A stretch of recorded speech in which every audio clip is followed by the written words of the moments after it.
In today's video, we're going to discuss how to use the Pythagorean theorem in order to find missing side lengths of right triangles.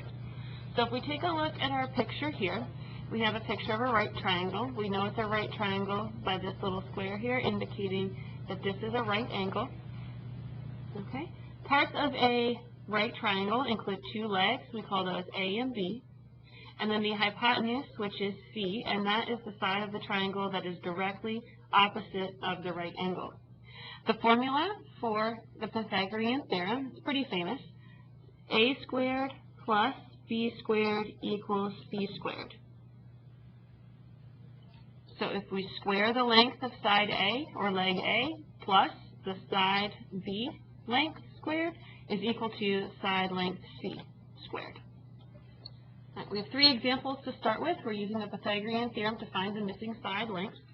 So the first thing we need to do is figure out which side is missing, A, B, or C. And to do that, we need to identify the legs and the hypotenuse.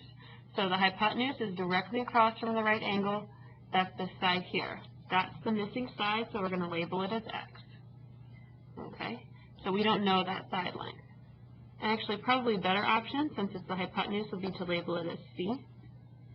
Okay? The other two legs, it doesn't really matter how we label them, A or B. We just pick one to be A and we pick one to be B. And then we plug into our formula. So we know A squared plus B squared is equal to C squared.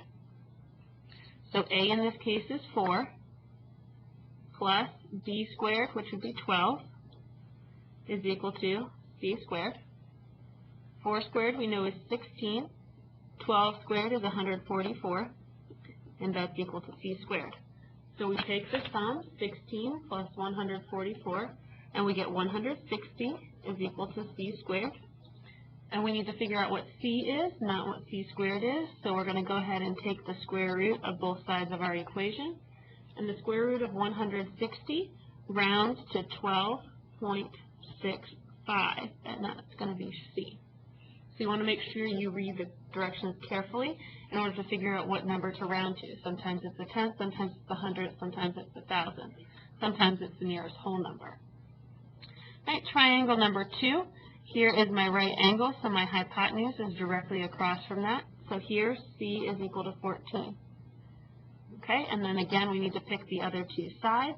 We're going to let A be equal to 7, and we're going to let B be our missing side length. So same formula, A squared plus B squared is equal to C squared. We don't know what A is, A is 7, so we plug in 7. We don't know what B is, so we leave that as B squared. And C, we do know is 14 squared. So 7 squared we know is 49, plus B squared we still don't know, and 14 squared is 196. In order to solve this, we would have to subtract 49 from both sides of our equation. And so we're left with B squared is equal to 196 minus 49, and that gives us 147. Just like before, we're going to take the square root of both sides, and that leaves us B is equal to square root of 147, or approximately 12.12. Last example, first thing we do is identify our hypotenuse, so we look for a right angle and we go directly across. So I know C is equal to 45.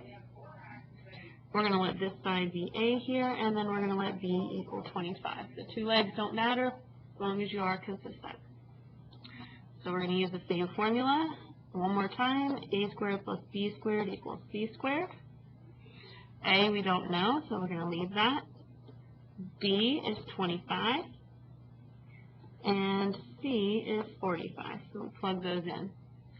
25 squared gives us 625, so we have A squared plus 625 is equal to 45 squared, which is 2,025.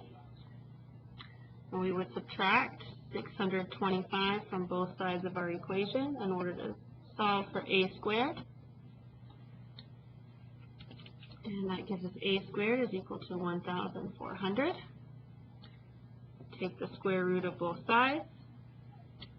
and we end up with A is approximately 37.42. Pythagorean theorem can also be used to solve word problems, and the most famous one is typically about a ladder leaning up against some sort of wall. So the best thing to do when we have a word problem is to draw a picture. So we have a 20-foot ladder leaned against a wall. If the base of the ladder is 8 feet from the wall, how high up the wall will the ladder reach?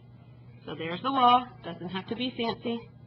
Here's the ladder, right? And here is the ground. And if you want to make it a little fancier, you can actually draw in the ladder. Whatever works for you.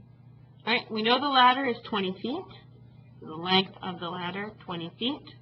Here's our right angle between the wall and the ground. And we know that the ladder reaches 8 feet from the wall. 20-foot ladder, 8 feet from the wall. How high up the wall will the ladder reach? So that's what we are looking for. So our hypotenuse is straight across from the right angle, so we have C is equal to 20. We're going to say A is this side, we don't know, and we're going to say B is the ground. Again, these two can be switched as long as you are consistent. The legs don't matter as much as identifying the hypotenuse correctly. So we're going to use our Pythagorean theorem formula, A squared plus B squared equals C squared. We don't know A, so we leave that blank. B is 8, plug in 8 squared, and C is 20, so we plug in 20 squared. Okay, A squared we leave as the variable, 8 squared is 64, and 20 squared is 400. To solve for A squared, we would subtract 64 from both sides, and we're left with A squared is equal to 400 minus 64, which is 336. Take the square root of both sides, and I'm coming up here because I ran out of space. We end up with A is approximately, or A is 18.3303 and so on. Directions say nearest tenth. Look at the tenth place, 1 to the right, so we have A is equal to 18.3, and because it's a word problem, we want to make sure we include the unit. 18.3 feet. That's the final answer.